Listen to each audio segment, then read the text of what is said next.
بسم اللہ الرحمن الرحیم۔ السلام علیکم دوستو، اورچ رئیس ایک عثمانی بحری جہاز ران تھا جو بعد ازاں عثمانی بحریہ کا سربراہ اور الجزائر کا عثمانی گورنر مقرر کیا گیا۔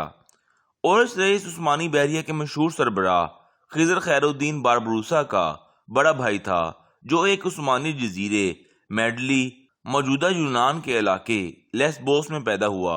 اورچ رئیس کے والد یعقوب آغا ایک عثمانی فوجی کمانڈر تھے جنہوں نے 1462 عیسوی میں لیسبوس کا علاقہ فتح کرنے میں اہم کردار ادا کیا، جس کے نتیجے میں انہیں وہاں کا کچھ علاقہ جگیر کے طور پر عطا کیا گیا۔ یہیں انہوں نے ایک مقامی خاتون سے شادی کی۔ 1474 عیسوی میں ان کے ہاں ایک لڑکے کی پیدائش ہوئی جو بعد ازاں اورچ رئیس باربروسا کے نام سے مشہور ہوا۔ باربروسا دراصل اورچ رئیس کا لقب تھا، جو کہ سمندری جہاز ران ان کو مخاطب کرنے کے لیے استعمال کرتے تھے، جس کی وجہ ان کی سرخ داری تھی۔ بعد ازاں ان کی شہادت کے بعد یہی نام ان کے چھوٹے بھائی خضر خیر الدین نے ان سے عقیدت کی وجہ سے اپنے نام کے ساتھ جوڑ لیا، اور یہی نام بحری تاریخ کا سب سے مشہور نام بن گیا۔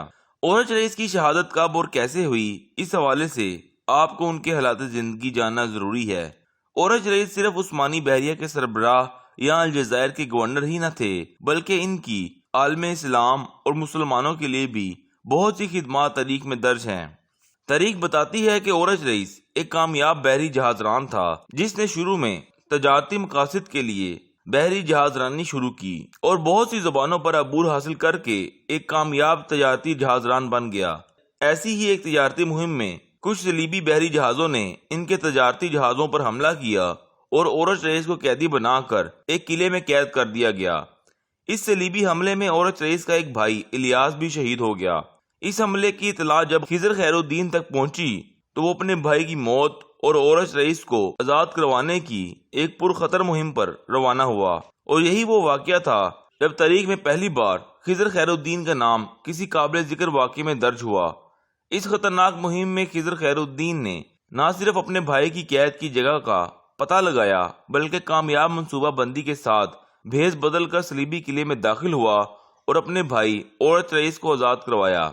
بہرحال دوستو، اس واقعے کے بعد اورچ رئیس انطالیہ پہنچے، جہاں عثمانی شہزادے کرکت نے انہیں 24 عثمانی بحری جہازوں پر مشتمل بحری بیڑے کا انچارج مقرر کر کے عثمانی بحریہ کی مدد کے لیے روانہ کیا۔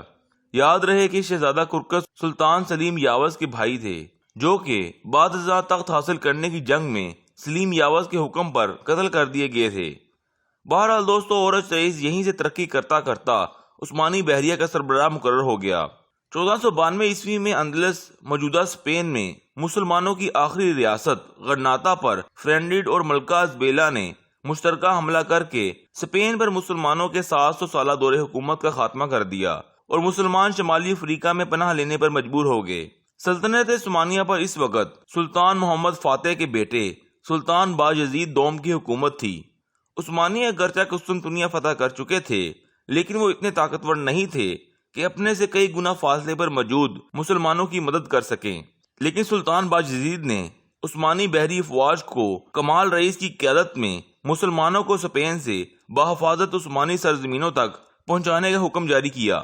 سقوط غرناطہ کے بعد وہاں کے مسلمانوں کی بحفاظت شمالی افریقہ ہجرت میں اورچ رئیس کا اہم کردار تھا، اور انہی مہمات کے دوران اورچ رئیس کا ایک ہاتھ بھی شہید ہو گیا تھا۔ تاریخ بتاتی ہے کہ 1516 عیسوی میں الجزائر کی فتح میں انہوں نے اہم کردار ادا کیا، جس وجہ سے انہیں الجزائر کا عثمانی حاکم مقرر کر دیا گیا۔ اورچ رئیس نے 1518 عیسوی میں اسپین کے زیر قبضہ الجزائر کے ایک اہم شہر تلمسان پر حملہ کر کے وہاں قبضہ کر لیا اور وہاں کے کٹ پتلی حکمران کو قتل کروا دیا۔ تلمسان دراصل ایک ساحلی شہر تھا جو کہ اسپینش افواج کے زیر تسلط تھا، اور یہی شہر شمالی افریقہ پر قبضہ کرنے کے لیے ایک اہم چوکی تھی۔ مسلمانوں کو اسپین سے بے دخل کرنے کے بعد ہسپانوی اب آگے بڑھ کر شمالی افریقہ پر قبضہ کرنے کا خواب دیکھ رہے تھے، لیکن اورچ رئیس کے بروقت حملے نے اسپینش افواج کو شمالی افریقہ سے بے دخل کرنے میں اہم کردار ادا کیا۔ تاہم جلد ہی اسپینش افواج نے کنگ چارلس پنجم کی قیادت میں تلمسان پر ایک بڑی فوج کے ساتھ حملہ کیا۔ اورچ رئیس نے شہر کا 20 دن تک بہادری سے دفاع کیا اور اسی شہر کا دفاع کرتے ہوئے شہید ہو گئے۔ بعد ازاں خضر خیر الدین باربروسا کو اپنے بھائی کا نام باربروسا اور مشن وراثت میں ملا، اور وہ 16ویں صدی عیسوی کے دوران بحر روم میں عثمانی غلبہ حاصل کر کے تاریخ کے سب سے طاقتور اور مشہور عثمانی ایڈمرل بن گئے۔